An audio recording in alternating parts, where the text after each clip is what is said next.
Hi guys, আজি আমি কৰিব গৈছোঁ বাইচেপ ৱৰ্কআউট উইথ ডাম্বেলছ। বাইচেপ হৈছে বডিৰ এটা সৰু মাচল। আমি ইয়াৰ কাৰণে 2 বা 3টা ৱৰ্কআউট কৰিলে হ'ব।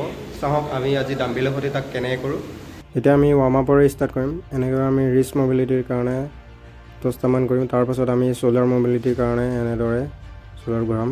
আমি ছিংগল হেণ্ডৰো কৰিব পাৰোঁ, মই ডাবল হেণ্ডৰ প্ৰিফাৰ বেছি কৰোঁ কাৰণে এনেকৈ কৈছোঁ। চ' আপুনি ৰিষ্ট মবিলিটিৰ কাৰণে এনেকৈ আকৌ এবাৰ কৰিব পাৰে। ফাৰ্ষ্ট আমি কৰিম ডাম্বেল প্ৰেছ।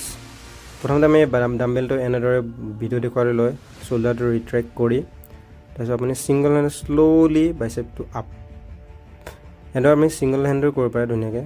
আপুনি এটা কথা মনত ৰাখিব, যেতিয়া আপুনি ডাম্বেলটো মুভ কৰিব যাতে শ্ল' এণ্ড ষ্টেডি হয় আৰু আপোনাৰ এলব'টো যাতে অভাৰ মুভ নহয়, ভিডিঅ'ত দেখুৱাৰ দৰে।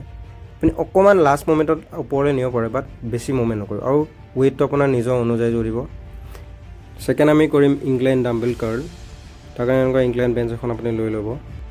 এনেদৰে বেঞ্চত বহি ষ্টেবল হৈ তাৰপিছত আমি ডাম্বেলটো লাহে লাহে ছিংগল হেণ্ড বা ডাবল হেণ্ড দুয়োটাৰে মুভ কৰিব লাহে শ্ল' এণ্ড ষ্টেডিকৈ। আপুনি জাষ্ট হেণ্ড মুভমেণ্ট কৰিব, গোটেই বডিটো ষ্টেবলকৈ ৰাখি ল'ব প্ৰথমতে বহোঁতে। তাৰপিছত ধুনীয়াকৈ এনেকৈ ডাম্বেলটো শ্ল' মুভ কৰিব।